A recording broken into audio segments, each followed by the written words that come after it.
गीता अध्याय 15 के श्लोक 16-17 में 3 प्रभु बताए हैं। ये 3 प्रभु कौन हैं? किस प्रभु की शरण में जाने के पश्चात जन्म और मरण समाप्त हो सकता है? 3 प्रभुओं में सबसे उत्तम परमात्मा कौन है? कैसा है? उसका क्या नाम है? इन सभी गूढ़ रहस्यों को जानने के लिए अवश्य सुनिए जगत गुरु तत्वदर्शी संत रामपाल जी महाराज के अमृत वचन। दर्शकों, भारत संतों महात्माओं की पावन भूमि रहा है। ऐसे ही हम वर्तमान समय में देखें तो धर्म गुरुओं की बाढ़ सी आई हुई है और पढ़े लिखे लोग भी अपने कष्ट निवारण के लिए इन्हीं अलग अलग गुरुओं को अपनाते हैं। ऐसी ही एक महिला श्रद्धालु के अनुभव से आज हम आपको परिचित करवाने जा रहे हैं। ये हैं शिक्षिका परमीत कौर जी, मुंबई महाराष्ट्र से। इनकी माताजी को भूत प्रेत की समस्या थी, जिसके निवारण के लिए इन्होंने कोई देवी देवता और कोई साधु संत नहीं छोड़ा। इन्होंने आसाराम जी, सुधांशु जी, सतपाल जी, धन धन सद्गुरु सहित चेन्नई की जानी मानी कल्कि फाउंडेशन में अपने जीवन का बहुत बड़ा अरसा बिताया है। इन्होंने अपने जीवन में बहुत संघर्ष किया और नकली धर्म गुरुओं के पास काफी पैसा लुटाया, परंतु उन साधु संतों के पास सही भक्ति साधना न होने के कारण इन्हें कोई लाभ नहीं मिला, अपितु पिताजी का व्यवसाय ठप हो गया और कर्जे में डूब गए।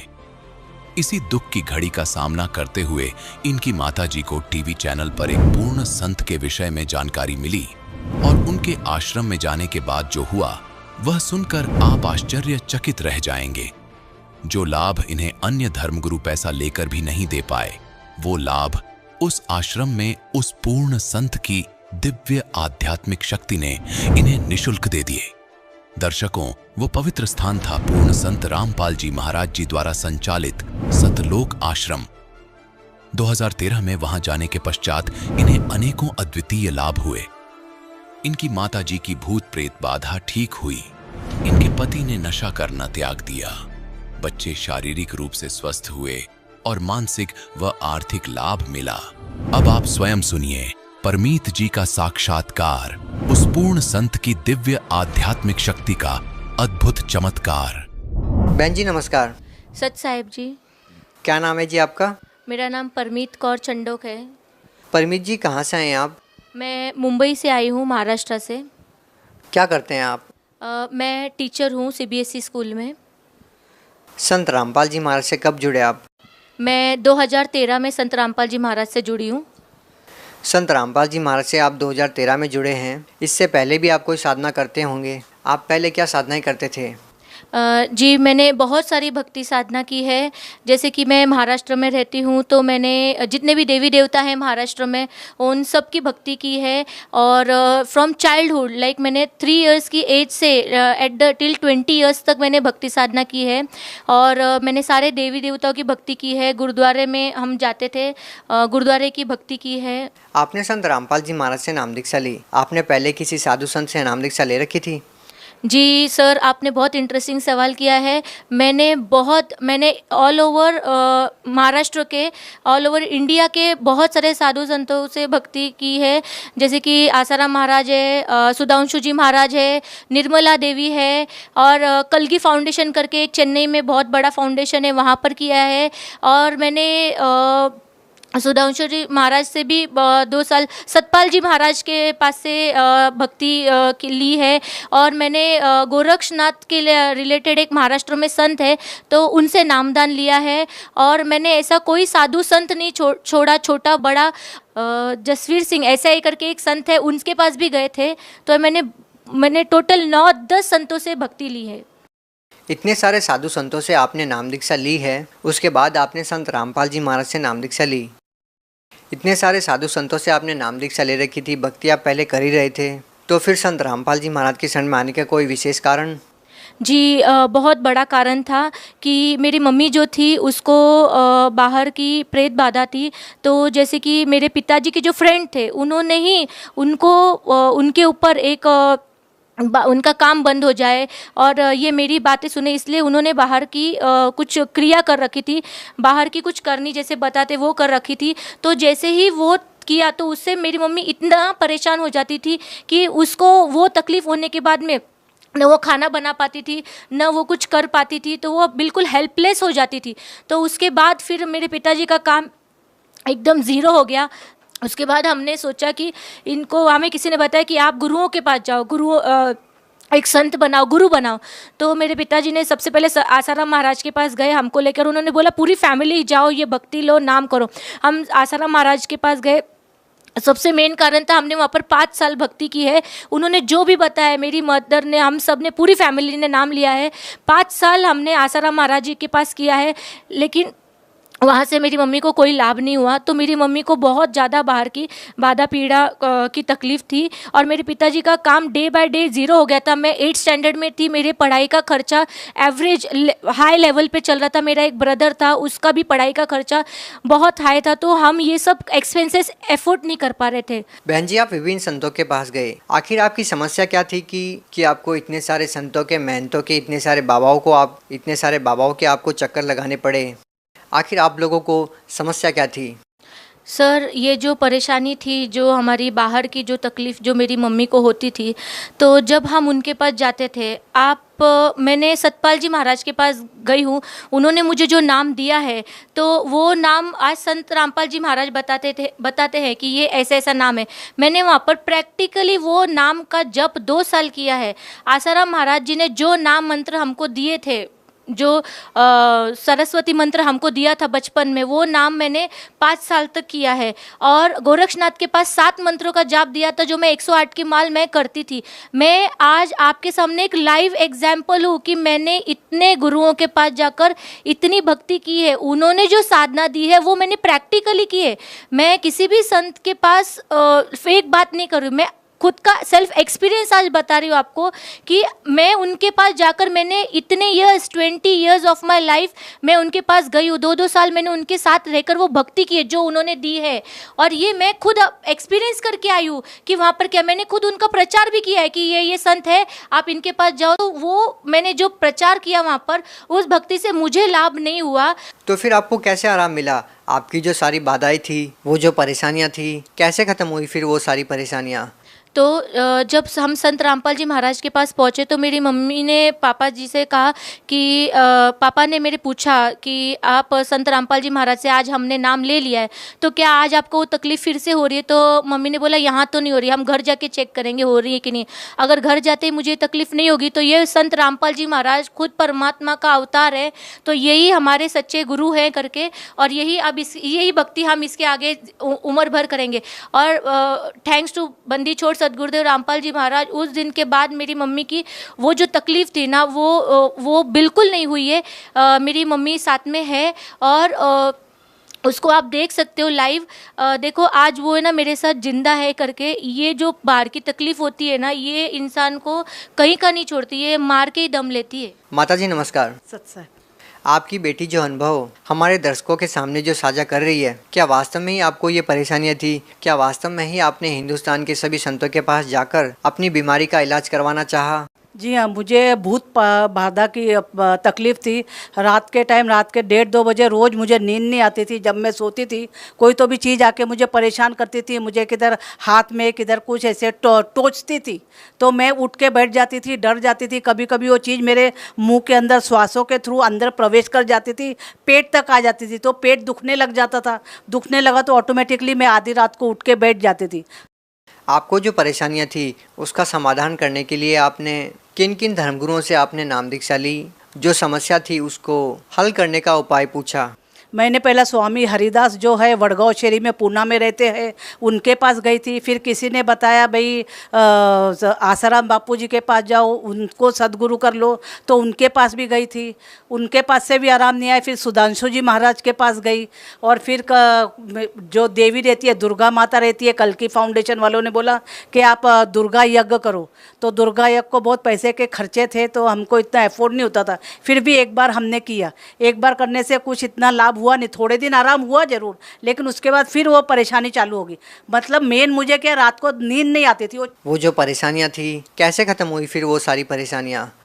मैं जब टीवी के चैनल के माध्यम से थ्रू जो आई हूँ, ये संत रामपाल जी महाराज के जो प्रवचन ख़त्म होते थे उसके लास्ट में जो बताते थे कि किन भक्तों को कैसे लाभ हुआ, वो सुनती थी। तो उससे मुझे लगा भी मेरा भी जो प्रॉब्लम है इधर से हल होएगा।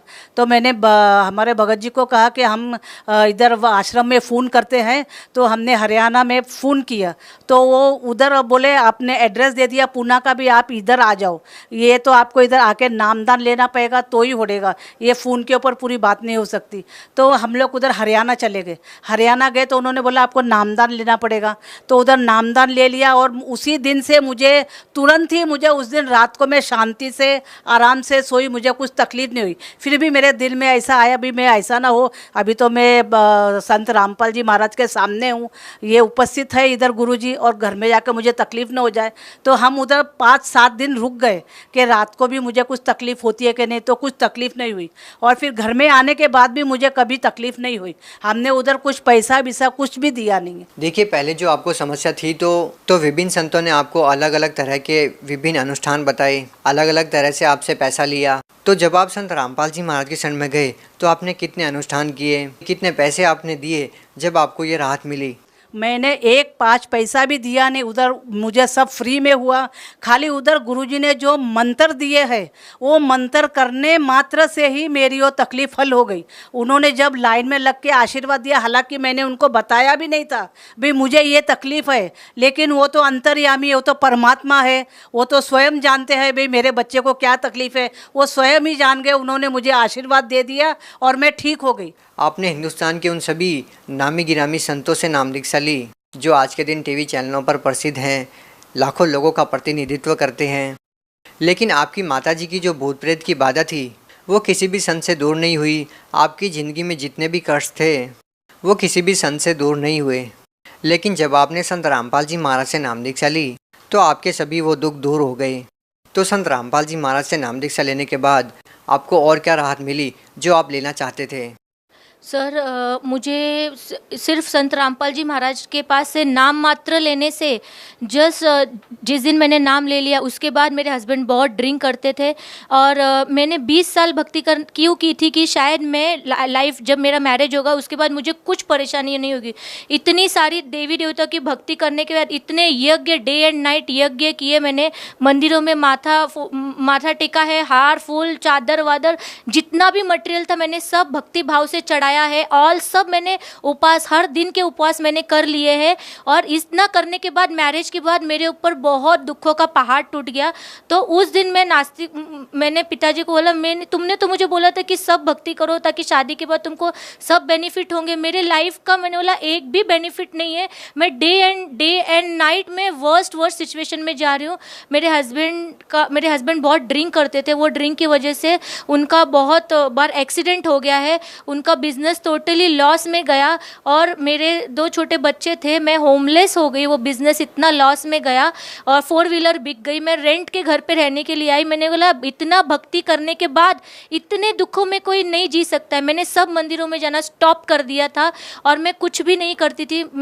फिर बाद में मेरे पिताजी ने मुझे बताया कि आप एक बार संत रामपाल जी महाराज से नाम ले लो। तो उसके बाद मैंने बोला ठीक है। पिताजी बोला ये लास्ट अपने लाइफ का प्लीज़ एक बार करो।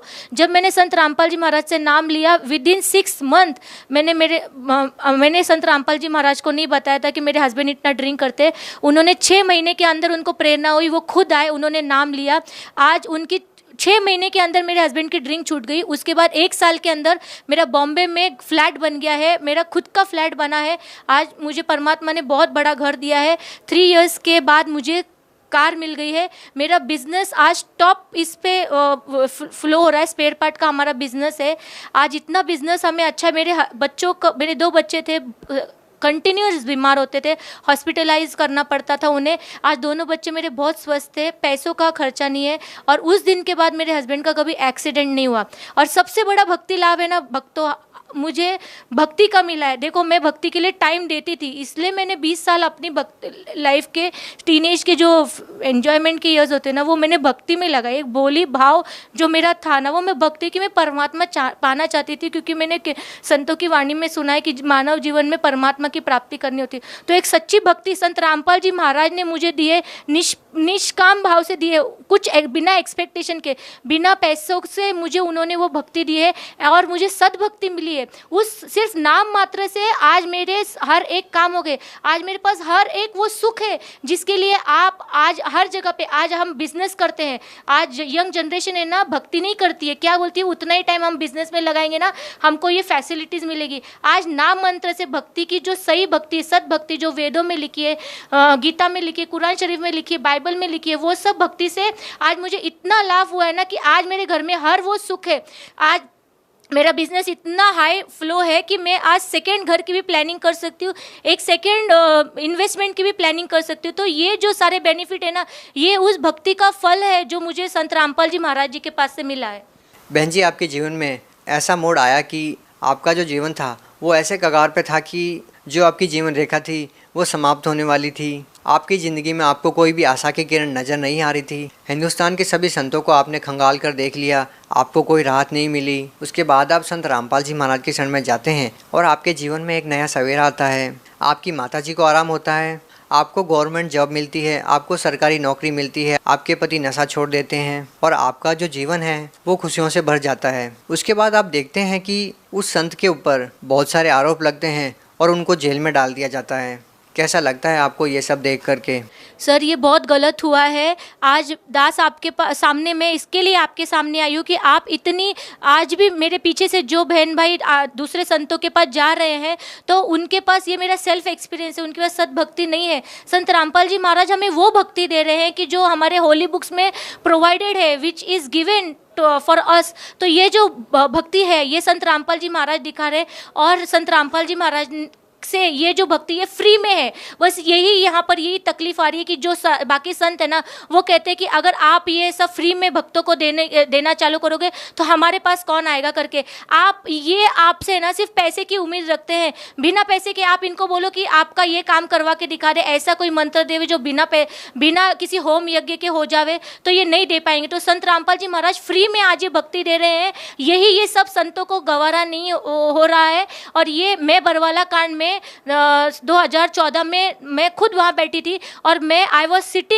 Was a whole part of संत ऑफ दैट प्रोटेस्ट। क्योंकि मुझे खुद ये सद्भक्ति जो सच्चा ज्ञान है वो जनता तक पहुँचाना, संत रामपाल जी महाराज ये सच्चा ज्ञान लोगों तक पहुँचाना चाहते हैं। बहुत बहुत धन्यवाद सच साहेब। दर्शकों, अभी आपने सुना संत रामपाल जी महाराज से दीक्षा प्राप्त करके सुखी हुए भक्त के अनुभव। अब देखिए जगत गुरु तत्वदर्शी संत रामपाल जी महाराज के मंगल प्रवचन। अब फिर क्या बताता, 7वें अध्याय के 29वें श्लोक में कहता है कि अर्जुन, जो मेरे आश्रित हो गए, यानी मेरे इस ज्ञान को आश्रय बनाकर तत्वदर्शी संतों की खोज कर लेते हैं, तो वो केवल जरा और मरण से छूटने का ही प्रयत्न करते हैं। जरा मीन वृद्धावस्था और मरण मीन मृत्यु, डेथ। कहते वो केवल इस जरा बुढ़ापे के कहते और मृत्यु के दुख से बचने के लिए ही प्रयत्न करते हैं, क्योंकि वो तत्परम विदु कृष्णम अध्यात्म च अखिलम कर्म, वो सभी कर्मों से और संपूर्ण अध्यात्म मार्ग से और तत्परम से वो पूर्ण रूप से परिचित होते हैं। और वही केवल जरा और मरण से छूटने का प्रयत्न करते हैं। इसका सीधा सा अर्थ है कि जो साधक संसार की अन्य किसी वस्तु की इच्छा मन में नहीं लेकर के केवल अपने कल्याणार्थ यानी जरा और मरण से छूटने का जो प्रयत्न कर रहे हैं, वे तत्ब्रह्म विदु उस परमात्मा को जानते हैं, जान चुके हैं तत्ब्रह्म को, और सारे अध्यात्म से परिचित हैं, ज्ञान से और सब कर्मों से वो परिचित हैं। इसलिए वो विष फांकते नहीं। उनको जहर दिखाई देता है, किसी से रिश्वत लेना, ये करना वो करना। जैसे किर का जहर का रंग होरी हो, कहो कौन तिस खावे राम रंग होरी हो। अगर तो होरी माने खुशी, जैसे होली बनाते हैं अपने हिंदू धर्म में, तो होली का मतलब बड़ी खुशी के साथ नाचते हैं गाते हैं। कहते हैं यह तो है नकली होली, असल खुशी तो उनको होगी जो परम पिता परमात्मा कबीर जी की शरण में आकर विधिवत भक्ति करेंगे, सारे सुख रहेंगे, कदे हानि ना होए। कहते समर्थ का शरणाग हो रंग होरी हो, कदे न हो ए काज राम रंग होरी हो। अब क्या बताते हैं कि जैसे कर का जहर का रंग होरी हो, कहो कौन तिस खावे राम रंग होरी हो। जिसने परमात्मा की शरण में रहना है और राम रंग की होली खेलनी है, यानी सदा सुखी रहना है यहां भी और सतलोक जाकर, तो वो जैसे किरका जहर का कहीं पर विष का कण गिरा हो छोटा सा भी, और आपको पता है कि ये विष है, उस अधिक तो दूर की बात है, विष को खाना उस कण को भी नहीं खाएगा, उठाएगा वहां से और ऐसी जगह पृथ्वी में दबा कर आएगा किसी के ओर का हाथ ना लग जा, और हाथ धोएगा मिट्टी से, कदे इसका अंश मेरा ना छू जा की तय। तो कहते हैं जब आप पूरे अध्यात्म मार्ग से और सभी कर्मों से परिचित हो जाओगे, फिर आपको रिश्वत लेना, चोरी जारी ठगी डाके डालना और दहेज लेना और देना दोनों जहर दिखाई देगा। फिर कहते हैं जैसे किरका जहर का। अभी आपको उदाहरण दिया, उसने कैसा जुल्म किया, अपना भाई मार दिया, किस लालच में, अगर यह सारी जमीन मेरा रह जाएगी, वह जमीन रही नहीं, संतान कुलनाश हो गया और पाप धरे रह गए न्यो के न्यो।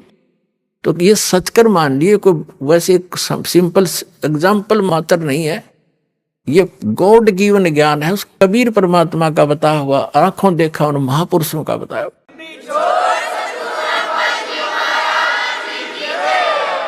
ये कोई डूम बाट के गीत ना समझना। बहुत युगों से आप दुख पा रहे हो और इसी काल के झंझट में उलझ पुलझ कर यही मर जाते हो। तो क्या बताते हैं, जैसे किरका जहर का, एक भी किसी का पाई भी लेना, बिल्कुल आपको विष दिखाई देगा। फिर कौन खाओगा उस विष को, कि तुमने उस दरगाह का मैल नहीं देखा और धर्मराज के तिल तिल का देखा। हर पाई पाई का हिसाब होगा वहां पर।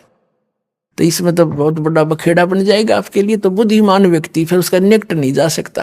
अबोध बालक जहर चाहे सारा खा जा, लेकिन ज्ञान होने के बाद व्यक्ति विष का निकट नहीं जाता।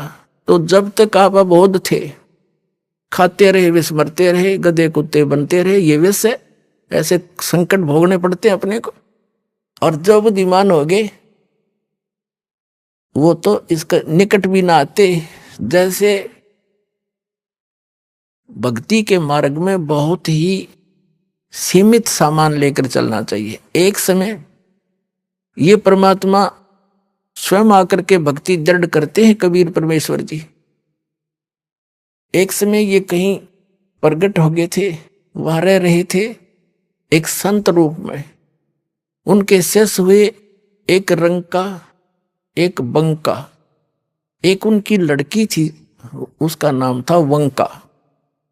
और उसी समय उन्हीं के पैरल हुए श्री नामदेव जी, जो छिपा जाति में उनका जन्म था, बड़े महापुरुष हुए। तो पुण्यात्माओं, जैसे हम अन्य संतों के चमत्कार देखकर, उनसे हुई कुछ आध्यात्मिक लीलाओं को देखकर हम उनको परम संत मानकर वहीं तक सीमित हो गए, फिर उनकी समाधि पूजन लग गए यादगारों को। अब वो संत बचपन से ऐसे लीला होती थी उनसे, और उनके इतिहास में लिखा है कि छोटे ही बचपन में से ही उनके ऐसे ऐसे भगवान की तरफ से बहुत से उनके बेनिफिट मिले। तो वो पिछले जन्म के पुण्यकर्मी प्राणी थे, पार हुए नहीं, वो फिर दोबारा आगे जन्म लेकर। तो उनकी बचपन से ही वो भक्ति की जो चमत्कार थी, वो चिंगारियां फट रही थी। कुछ दिन में डिस्चार्ज हो जाती, खत्म हो जाती वो, कुछ दिनों के बाद फिर वो चले जाते ऐसे ही अपना कर्म बिगाड़ कर। उन्हीं में से ये एक नामदेव जी थे। बचपन से ही उनकी पिछले संस्कारों से, पुण्यों से बहुत से ऐसे लाभ हुए। एक बार विठल भगवान की पूजा करते हैं महाराष्ट्र के अंदर, तो विठल भगवान की एक मूर्ति बना रखी होती है, विष्णु है विठल, वैसे विष्णु को ही विठल मानते हैं, विठल विष्णु जी के अवतार थे। उनकी मूर्ति बनाकर पूजा करते हैं, उनको भोग लगाते हैं और पीछे आप भोजन करते हैं। तो एक बार नामदेव जी के छोटे से थे, उनके पिता ने कहा, बेटा हमने कहीं बाहर जाना है, कई दिन माना पड़ेगा, तुम भगवान को भोग लगाना ठाकुर जी को और पीछे दूध पीना। पहले भगवान को भोग लगाना ठाकुर जी को, विठल जी को, और फिर पीछे ग्रहण करना, अन्यथा पाप लगेगा। बच्चे का बहुत जल्दी असर होता है इन बातों का। माता पिता चले गए, पहले से पैदल जाते थे, पैदल आते थे, 3 दिन जाने में, 1 दिन वहां रुक के 3 दिन आने में लग गए, जैसे भी 1 हफ्ते में आए। अगले दिन नामदेव जी ने नहा धोकर दूध का कटोरा भर के और विठल भगवान की मूर्ति का आगे रख के, जैसे माता पिता करते थे, पर्दा लगा के खड़ा हो गया, भगवान भोग लगा लो, भगवान भोग लगा लो। थोड़ी देर में पर्दा उठाया, जो का दो रखा कटोरा, नहीं दूध लगाया, नहीं पिया। अब उसके माता पिता क्या करते थे, कटोरा रख के ऐसे करते थे, विठल भगवान दूध पी लो, पर्दा लगा देते थे। एक आली सी में मूर्ति रखी थी, उसका पर्दा ला रखा था, और थोड़ी देर में उठा के अपने आप सारे दूध में मिला के और पी लेते थे। और बच्चे को इन्हों पता नहीं था कि विठल जी दूध ना पीते, उन्हें सोचेगा जी घूंट भर लेते होंगे भगवान, तभी माता पिता लाते हैं। उन्हें देखा भगवान ने तो दूध ना पिया, उस दिन भी फिर खुद भी रोटी ना खाई। भगवान आप भोग नहीं लगाओगे तो मैं भी नहीं खाऊंगा, आदेश है मेरे पिताजी का। अगले दिन फिर रख दिया दूसरा भर के, उस दिन भी ना पिया, रोटी नामदेव जी ने भी नहीं खाई। अब तीसरा दिन निकला, बालक मरण हो गया। अब उस समर्थ परमात्मा यानी उसके पिछले पुनों से ऐसे लीला होती है। आए दाता उस विठल वाली मूर्ति का आगे बैठ गए, छोटे से बन के, और नामदेव ने कहा, भगवान जब तक भोग नहीं लगा लोगे तेरा दास टूक टूक ना तोड़े, मरूं चाहे जीऊं, मैं तो बेशक मर जाऊं। तभी आस्था देखी भगत की, भगवान ना आके और दूध पी गया, चढ़ चढ़ पूरा कटोरा पी गए। रामदेव कूदता फिरे, आज राजी हुए मेरे भगवान।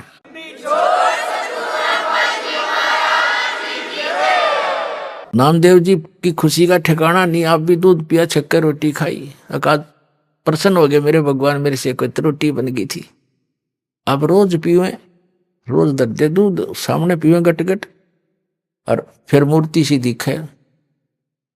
उनके माता पिता आए, उन्हें चिंता थी, बालक है कहीं भगवान को भोग ना लगाया। वो नाते पूछा, बेटा क्या विठल जी को भोग लगाया था? माता जी ऐसा बना, 3 दिन तो इन्होंने कुछ नहीं खाया पिया और मैंने भी नहीं खाया पिया। क्या करा कि मैं दूध रखूं, भगवान ने ग्रहण नहीं किया। मैंने सोचा आपकी याद में दुखी हो रहे होंगे, परमात्मा नहीं पिया होगा, और या मुझसे कोई त्रुटि होगी। तो तीसरे चौथे दिन जैसा भी भगवान ने दूध पिया नहीं, पहले भोग नहीं लगाया 3-4 दिन, और मैंने भी खाना नहीं खाया, मरने को हो गया था। अब बच्चे के मुंह की तरफ देखे वो माता पिता, ये क्या बोल रहा है, क्या कैसे भोग लगाया बेटा तेने, कि भगवान को भोग रख। 3 दिन तो इन्होंने पिया नहीं, चौथे दिन पी लिया दूध, सचमुच। हाँ, उन्हें सोची लड़का बकवाद करे है, इसने कोई भोग भाग नहीं लाया। क्यों मालूम था दूध पीता नहीं, मूर्ति पत्थर का दूध पिया करे। वो तो मुंह कर लागे छीटा फिर आप उठा लाया करते थे। उन्हें सोची वो बकवाद कर रहा है, कितना भोग भाग नहीं लाया, खेलता रहा बालकों में। ने बोला सच्ची बता, न तने घड़ेंगे हम, झूठ बोले तू, तो भोग नहीं लगा, मूर्ति थोड़ा दूध पीती है। अगने नहीं दूध पिया, मेरे सामने पिया। उनको और पक्की जचगी झूठ बोला सारी लड़का ने। बोले भाई तू झूठा गणा हो गया नामदेव, और हम तेरे से बात नहीं करते, तेने तो भोग लगा नहीं हमारे भगवान को। वो कहने लगे हमारे सामने लगा के दिखा कैसे दूध पिया। उन्हें प्रतिदिन जैसा करता था, पूरे रूटीन से धोया, कटोरा दूध का भरा और रख दिया। हे भगवान मेरे माता पिता के विश्वास नहीं हो रहा दाता, भोग लगाओ। उसी समय मूर्ति से हाथ से निकले नू कचिया कचिया, और पकड़ कर उनके सामने माता पिता के सामने गट गट दूध पी गया।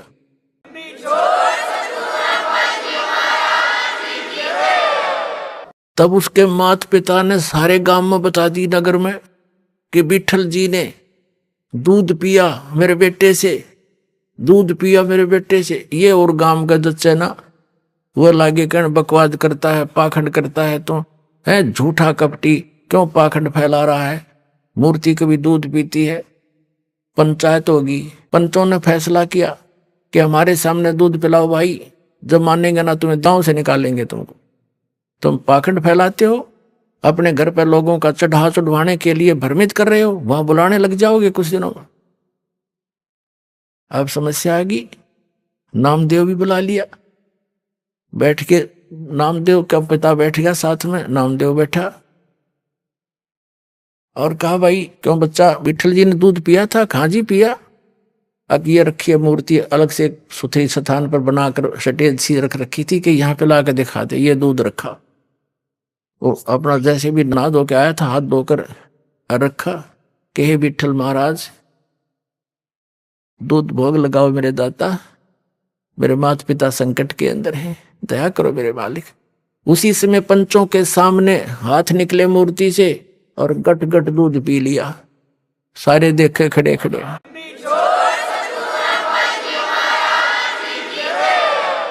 अब इस चमत्कार को देख कर भी नामदेव जी की इतनी महिमा होगी, आसपास के क्षेत्र में पूज्य होगी। और ये अब वो क्या करते थे, कुछ थोड़े से बड़े हुए किसी से नाम लिया, ओम नाम का जाप करते थे। फिर परमात्मा मिलते हैं आकर ऐसी पुण्यात्माओं को, जैसे उनका विधान है, वो नेक आत्माओं को मिलते हैं, अच्छी आत्माओं को मिलते हैं, दृढ़ भक्तों को। तो कबीर साहब उनसे मिले, ज्ञान दिया कि ऐसे ऐसे भाई ओम नाम का जाप तुम कर रहे हो गुरु से लेकर के, ये तो ऐसे ऐसे सारी सतिथि बता दी, और इससे आगे एक और मंत्र है जो दास देगा आपको, और उससे मोक्ष होगा। ये तो असंग जन्म हो गए, जन्मते मरते। और ये छोटे मोटे जो लीला हुई है ना, ये तेरे पिछले पुण्यों से हुई है।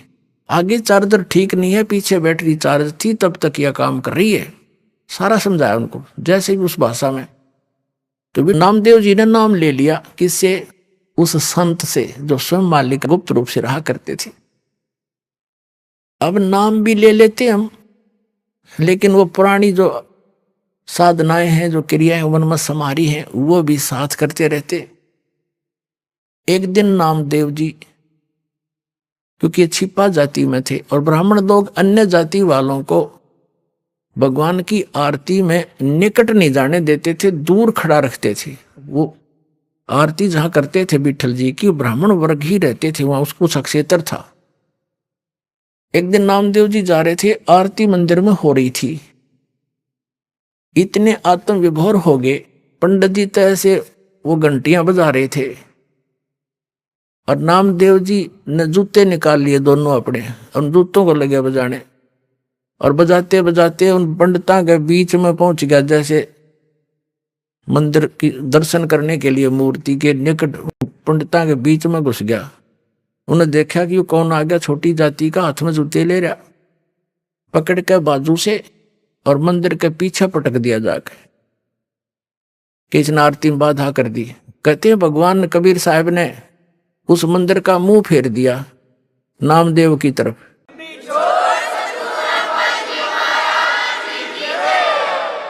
और पंडित जी पीछे घंटी पीटे खड़े खड़े पछले काने।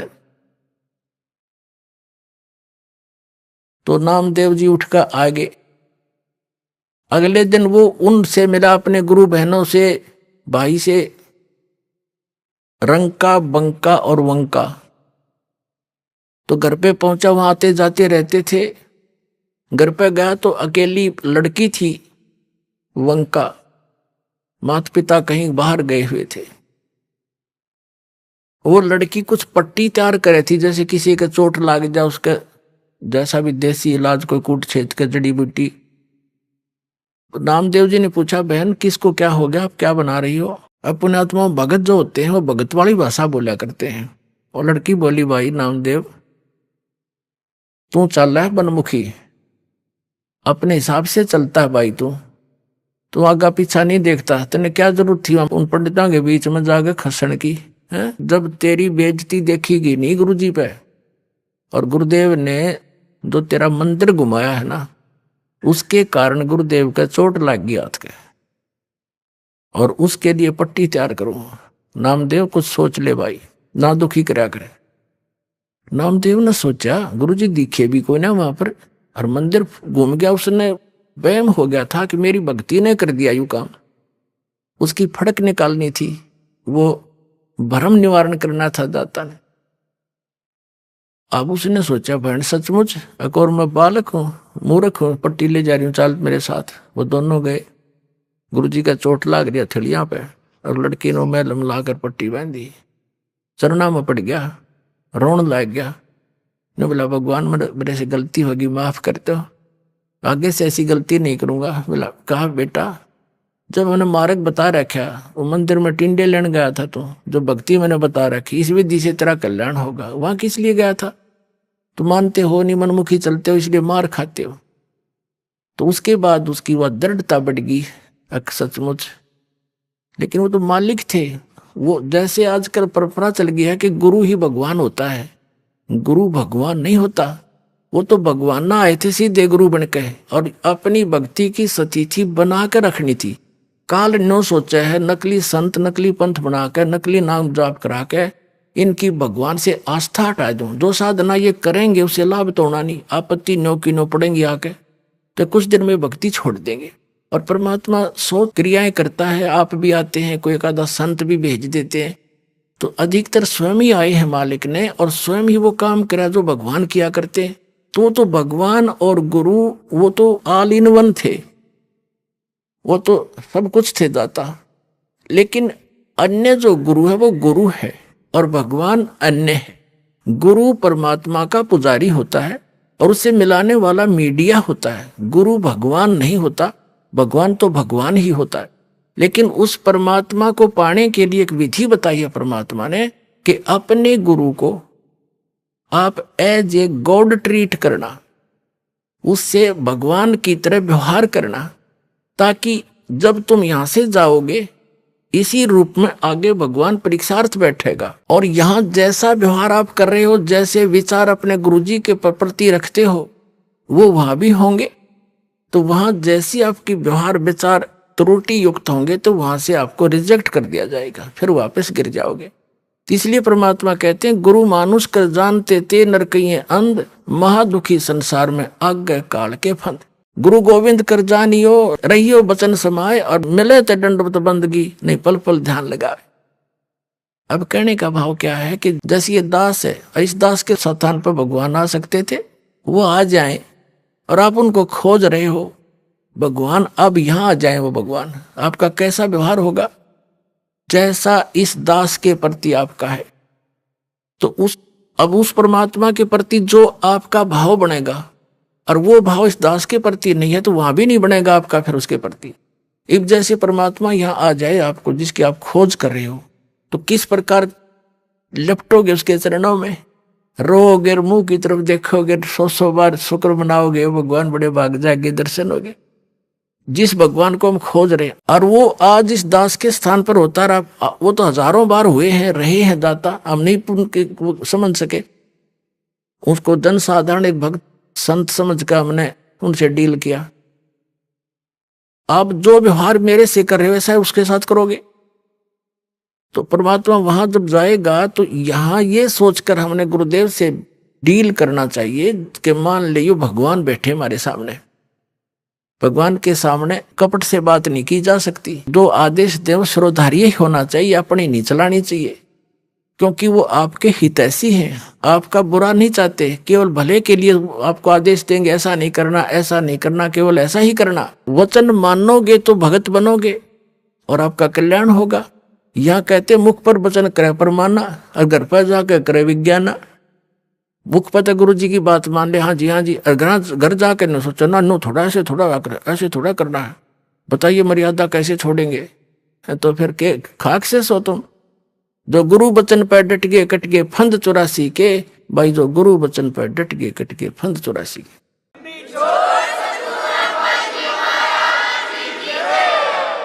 वो तो गुरु रूप में आए थे मालिक ही, लेकिन दास गुरु रूप में मालिक नहीं, उस मालिक का दास समझो।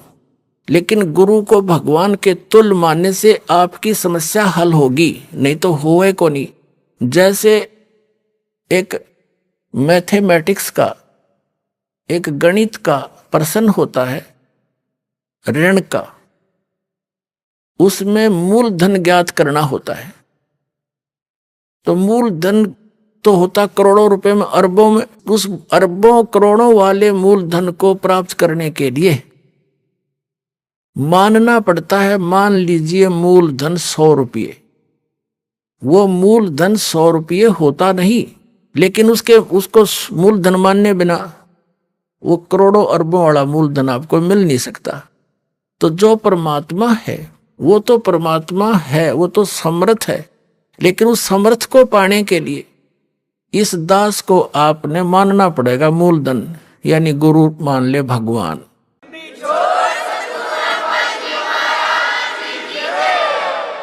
तभी आपकी यह समस्या हल होएगी, नहीं तो कति नहीं हो, 0 नंबर आओगे आपके।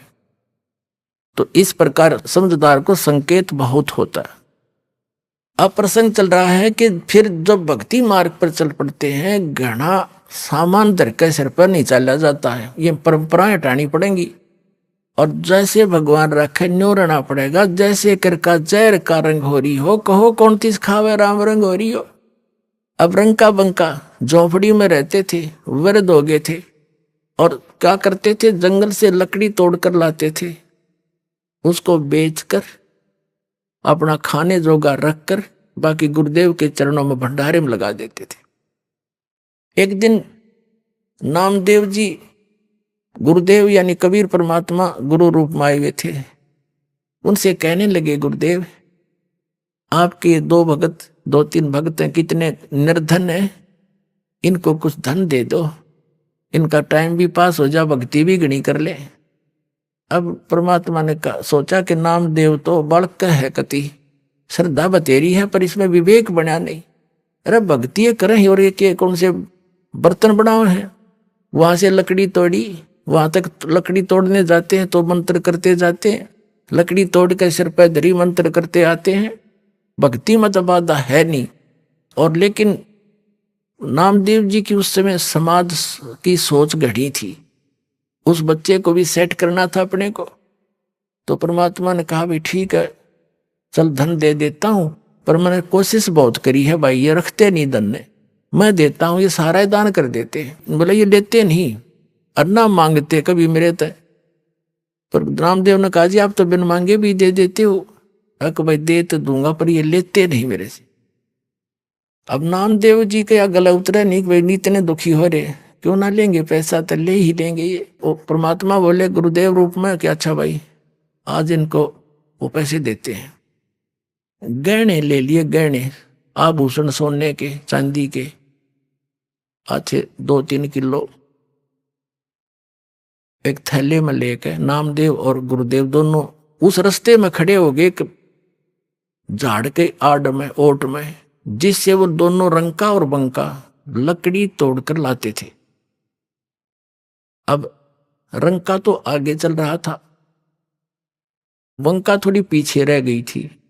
थोड़ी फैसला था अपने सफर में थोड़ा बहुत, यानी 100-200 फुट का।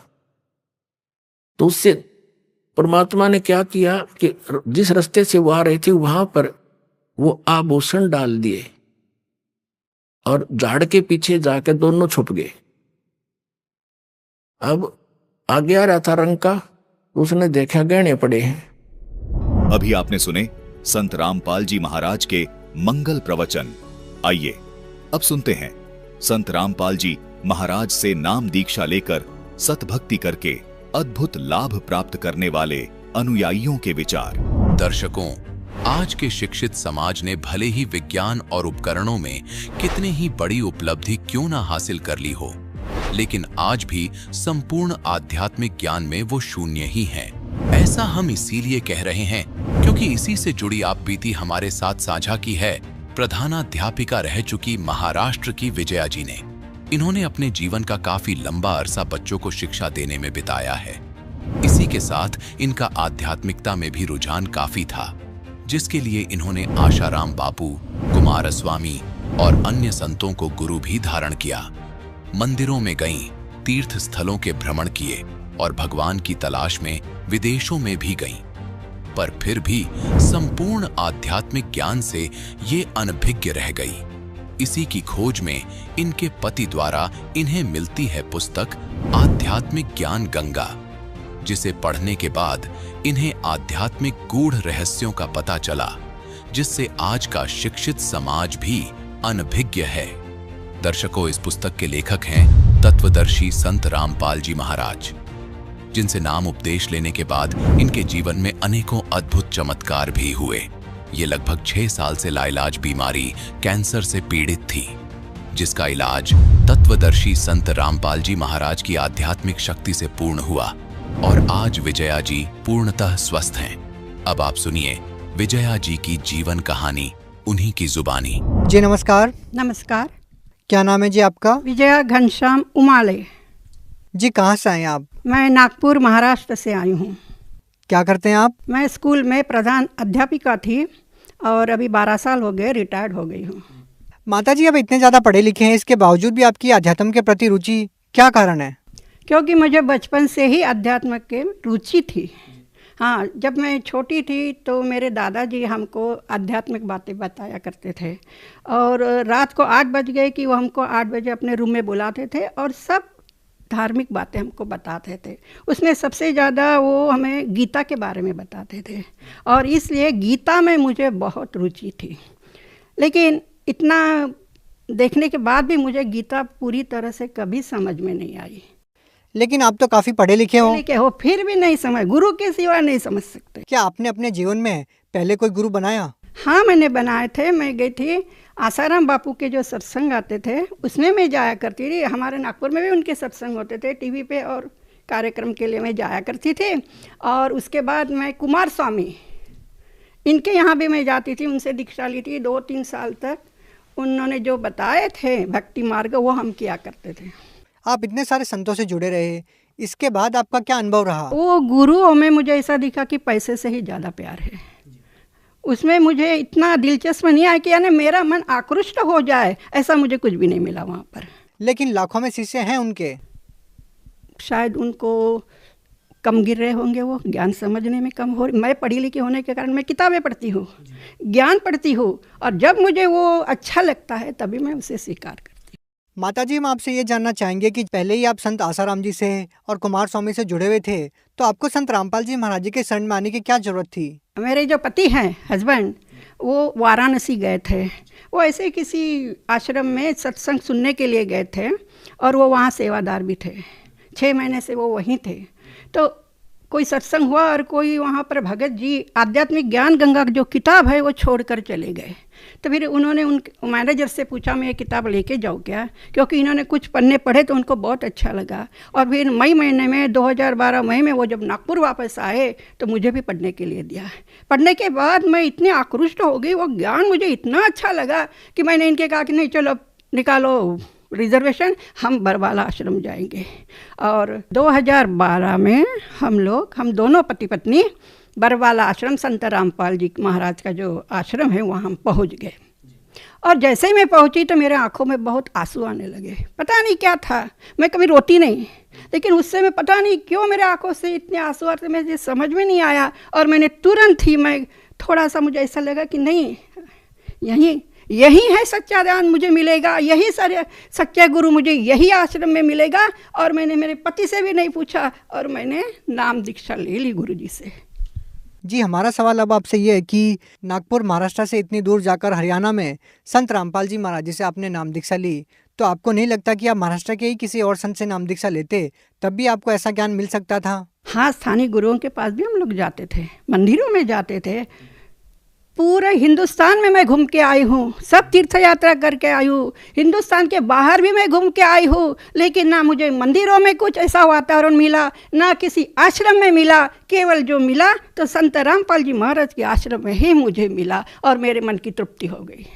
जी, हम आपसे ये जानना चाहेंगे कि पहले आप संत आसाराम जी से भी जुड़े रहे हैं और कुमार स्वामी से भी जुड़े रहे हैं, तो हम आपसे ये जानना चाहेंगे कि संत रामपाल जी महाराज जी के जब आप आश्रम में गए तो आपको संत रामपाल जी महाराज व अन्य संतों के आश्रम में क्या भिन्नता नजर आई? संत रामपाल जी महाराज के दर्शन के लिए जब हम जाते हैं तो वो दर्शन देते हैं और हर भक्त के ऊपर इसे हाथ रखते हैं, आशीर्वाद देते हैं। तो ऐसा कोई भी आश्रम में ना आसाराम बाबू जी देते थे और ना ही कुमार स्वामी जी देते थे और ना ही और अन्य छोटे छोटे इसमें हम जाते थे, क्योंकि हमें भक्ति करना बहुत आता था, अच्छा लगता था, लेकिन कहीं भी ऐसी परिस्थिति हमको नहीं मिली। तो क्या संत रामपाल जी महाराज ने आपको आशीर्वाद देने के लिए, मुलाकात करने के लिए पैसे भी लिए? ये फेक न्यूज़ है, बिल्कुल गलत है, बिल्कुल झूठ बताया है। वो कोई पैसा नहीं लेते, बल्कि इतना वो आश्रम में मिलता है, खाना वगैरह सब मुफ्त। बाकी आश्रम में तो हमको पैसा देना पड़ता था। लेकिन संत रामपाल जी महाराज जी के अनुयायी ये दावा करते हैं कि उनकी कैंसर जैसी भयानक बीमारियां जो डॉक्टर भी ठीक नहीं कर पाते हैं, वो संत रामपाल जी महाराज ठीक कर देते हैं। क्या वो बिना पैसे के ठीक कर देते हैं? संत रामपाल जी महाराज ऐसे भयानक बीमारियां भी हो जाती है तो कोई पैसा नहीं मांगते, केवल उनके आशीर्वाद से जो मानसिक समाधान भी होता है और जो मंत्र जाप करते हैं उससे उस भक्त में इतनी शक्ति आ जाती है, इतना कॉन्फिडेंस बढ़ जाता है कि वो उस बीमारी को स्ट्रगल करने में कामयाब हो जाता है। अब मुझे जो 6.5 साल हो गए हैं, क्यों हुआ? मुझे कोई दवा नहीं है 6 साल से। मेरे पेट में दर्द होने लगा था वो 14 और 15 जनवरी 15 में मुझे ज़्यादा दर्द हुआ तो मैं दवाखाना गई। तो डॉक्टर के पास में गई तो डॉक्टर ने टेस्ट किए और फिर उसके बाद उन्होंने बताया, मेरा ऑपरेशन हुआ कि आप और वो टाटा, मुंबई का जो टाटा इंस्टीट्यूट है वहाँ के लैब में मेरे रिपोर्ट भेजे, वो सैंपल। तो उन्होंने बताया कि आपका जो पेट में जो गांठें निकली है वो कैंसर की, यानी 100% मेरा कैंसर था। कौन कौन से डॉक्टर को आपने दिखाया? सबसे पहले जो जीनित हॉस्पिटल है नागपुर में, वहाँ डॉक्टर ठाकुर है और डॉक्टर ठाकरे है। उन्होंने ऑपरेशन का डिसीजन लिया और मेरा ऑपरेशन हो गया और ऑपरेशन में मुझे कोई दिक्कत नहीं हुई। बिल्कुल वहाँ पर जो डॉक्टर आते थे सवेरे देखने के लिए तो बोलते थे ये पेशेंट सबसे ज़्यादा उम्र का है, लेकिन सबसे अच्छा रिस्पांस यही पेशेंट दे रहा है। लेकिन डॉक्टर लोग तो ये कहते हैं कि कैंसर एक लाइलाज बीमारी है, ये कभी भी दोबारा हो सकती है, लेकिन आप इतने कॉन्फिडेंस के साथ कह रहे हैं कि आपकी कैंसर की बीमारी ठीक हो गई। हाँ, मेरा कैंसर ठीक हो गया और मेरे गुरु के ऊपर 101% मेरा विश्वास है। मेरे गुरु के ऊपर विश्वास था, इसलिए दोबारा वो आई नहीं तो ऑपरेशन होने के बाद फिर जोर से बढ़ती है वो और दवाखाने में बार बार जाना पड़ता है। मुझे नहीं जाना पड़ा। डॉक्टर्स ये बोलते हैं कि इसका कोई परमानेंट इलाज नहीं है। नहीं, वो बोलते हैं कि आप ठीक हो गए, पूरी तरह से ठीक हो गए कभी नहीं बोलते हैं, ठीक है आराम है, ऐसे ही बताते हैं, क्योंकि ये दोबारा होती है। कई मैंने देखे ऐसे पेशेंट के जिनको दोबारा हो गया चले गए। लेकिन संत रामपाल जी महाराज जी के अनुयायी तो ये दावा करते हैं कि उनका सालों पुराना कैंसर ठीक हो गया और दोबारा कभी होता नहीं है। हाँ, क्योंकि मेरा उदाहरण है ना, 6.5 साल हो गए, नहीं तो 2-3 साल में तो चले जाते लोग।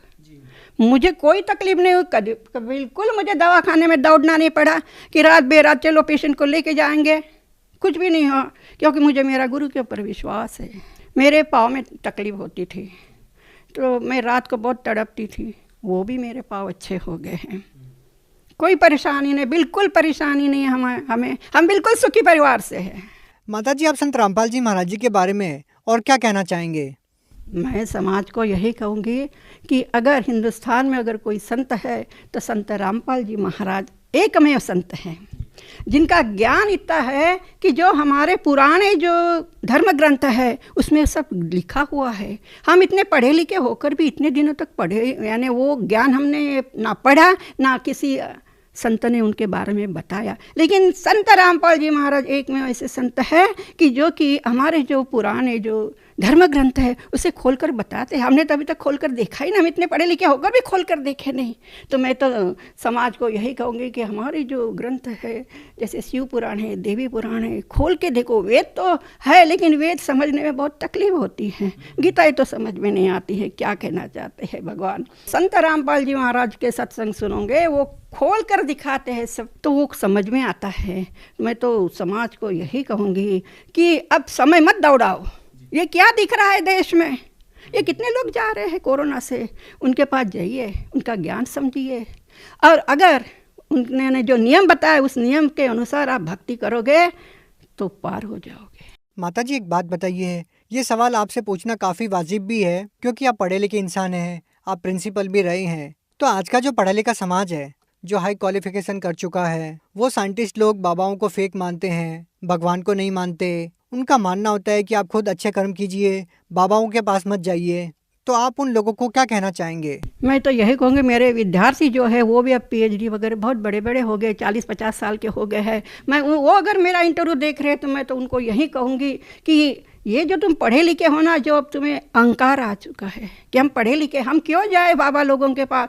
लेकिन ये भी उनका सवाल ठीक है, क्योंकि भोंदू संत भी बहुत है, उन्होंने उन लोगों को एक प्रकार से फंसाया है, इसलिए उनका विश्वास नहीं है। लेकिन मैं तो कहूँगी कि संत रामपाल जी महाराज के चरणों में आ जाओ, शरण ग्रहण करो और देखिए ना, अनुभव तो आप ले सकते हैं। अगर आपको अच्छा अनुभव आया तो ठीक है, नहीं तो आज जो मैं स्थिति में देश की देख रही हूँ, मुझे बड़ा दुख हो रहा है।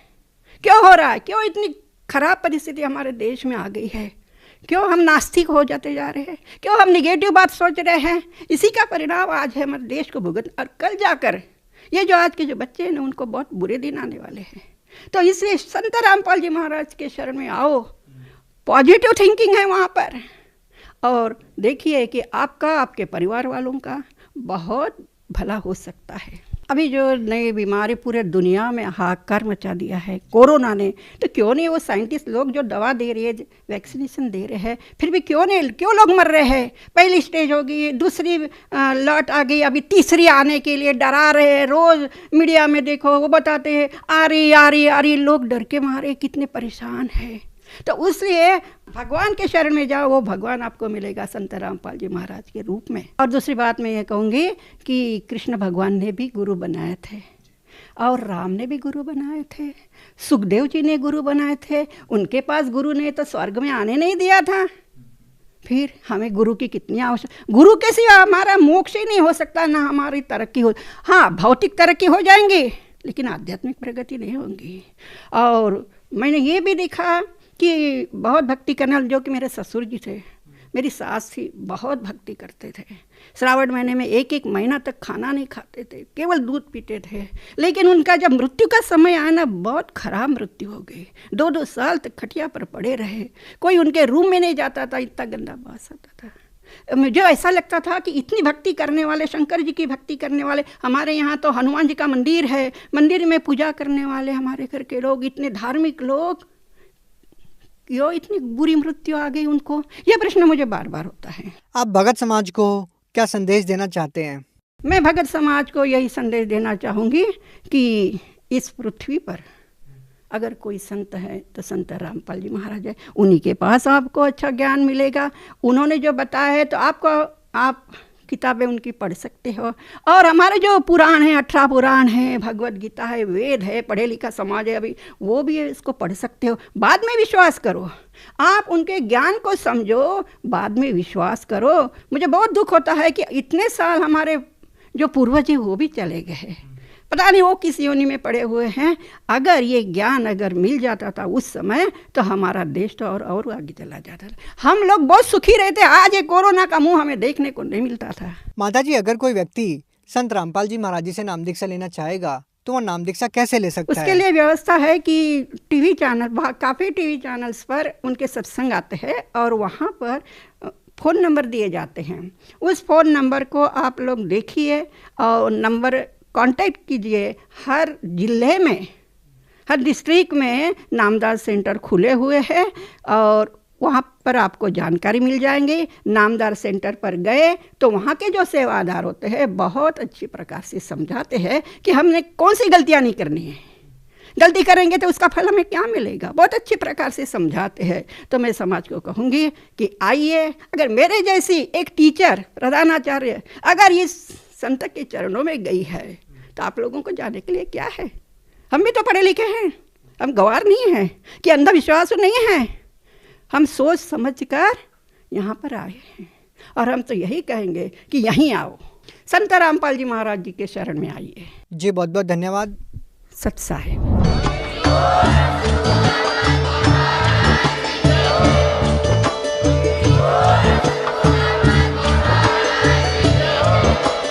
आप सुन रहे थे जगत गुरु तत्वदर्शी संत रामपाल जी महाराज जी के मंगल प्रवचन। अधिक जानकारी के लिए विजिट कीजिए हमारी वेबसाइट www.jagatgururampalji.org। संत रामपाल जी महाराज जी के शुभ आशीर्वाद से पूरे विश्व भर में 500 से भी ज्यादा नाम दीक्षा केंद्र हैं, जिन पर संत रामपाल जी महाराज जी द्वारा ऑनलाइन निशुल्क नाम दीक्षा दी जा रही है। अपने नजदीकी नाम दीक्षा केंद्र का पता करने के लिए संपर्क करें 8222880541।